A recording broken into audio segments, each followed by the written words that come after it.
Uno de los grandes científicos que Francia le ha dado al mundo es Louis Pasteur. Louis Pasteur ha dejado su nombre unido a algunos procedimientos de salud y procedimientos industriales que tú reconoces si te digo, por ejemplo, de leche pasteurizada, ese es el apellido de este científico, o si tú oyes en general de la pasteurización. La teoría que desarrolló Louis Pasteur sobre los microorganismos marcó un antes y un después en la biología, en la fisiología, en la salud, en la farmacia. Es decir, es impresionante el impacto de este hombre tan sabio.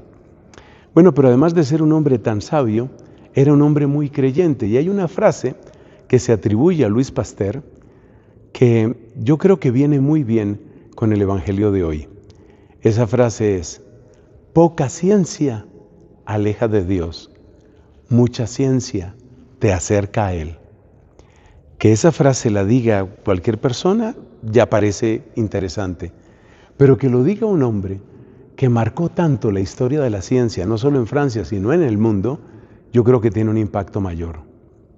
Así que ese es Louis Pasteur. ¿Por qué estoy recordando a Louis Pasteur? Porque el Evangelio de hoy tiene estas palabras de Cristo: el Espíritu Santo los va a conducir a ustedes a la verdad completa. Es que hay que saber que la verdad se va ganando poco a poco, y a veces las verdades parciales o las verdades incompletas pues son verdades que hacen más daño que bien. Y lo que intento hacer en esta breve reflexión es mostrar cómo la verdad completa es la que realmente trae libertad, la que realmente trae bendición a nuestra vida. Hace poco, empiezo por esta sencilla anécdota.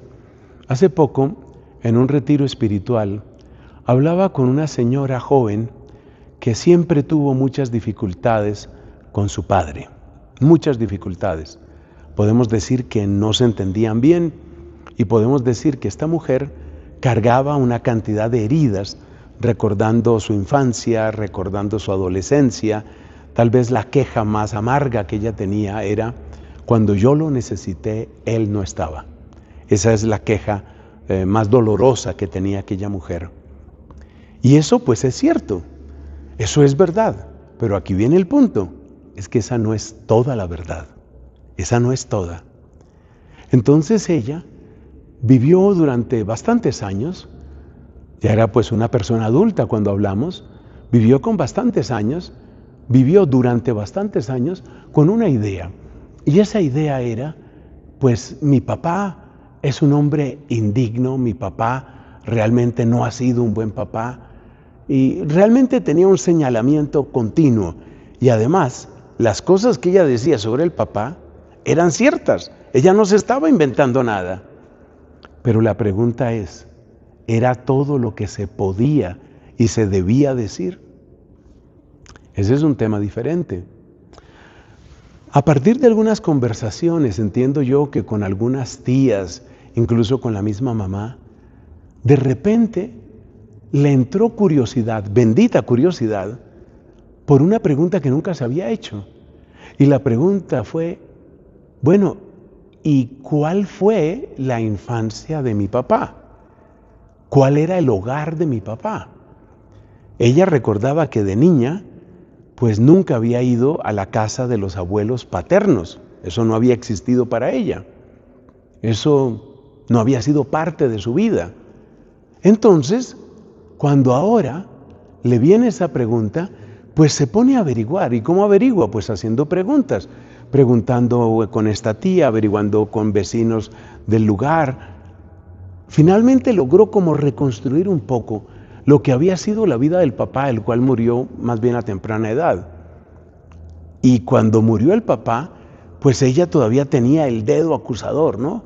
Ese papá que no fue papá. Bueno, pero después ella llegó a una verdad más completa.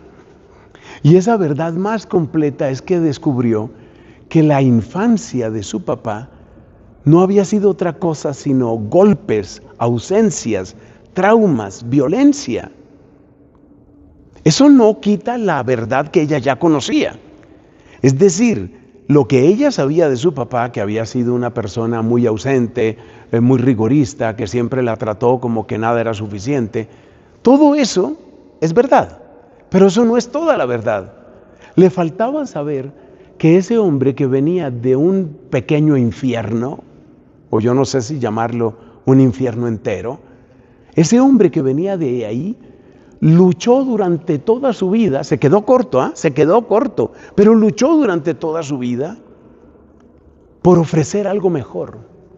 Así, por ejemplo, el papá de él fue un hombre increíblemente violento, vicioso, mujeriego y con una gran capacidad de agresión hacia la esposa y hacia los hijos, y finalmente abandonó el hogar.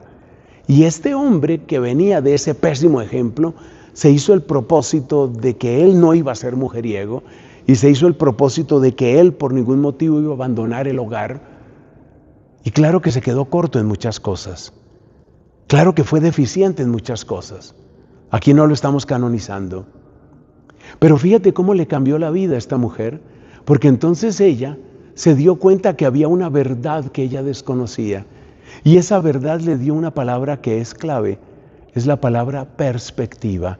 Ella empezó a mirar al papá, a ese papá que ya estaba difunto, a mirarlo con una perspectiva diferente. Y se dio cuenta que con ese papá ella misma había sido injusta, y las lágrimas brotaron de sus ojos, porque ya no podía reparar la dureza con la que ella trató siempre a su papá. Ya eso no lo podía reparar. Ya eso no lo podía cambiar. Pero bueno, por lo menos pudo llegar a una cierta paz, a una perspectiva, una mirada diferente. Eso es lo que el Espíritu tiene que hacer en nosotros. A veces nos miramos y decimos, yo soy un desastre, porque hemos cometido errores, porque hemos tenido pecados, porque le hemos dañado la vida a otras personas. Y eso es muy doloroso. Eso es muy doloroso y es muy cierto. Pero esa no es toda la verdad. Esa no es toda la verdad. No te quedes solamente con eso. Hay que buscar la verdad plena. Y esa verdad plena es la que nos muestra el Espíritu, si somos fieles a Él y si abrimos nuestro corazón a su acción y su gracia. La gloria para el Padre y el Hijo y el Espíritu Santo. Amén.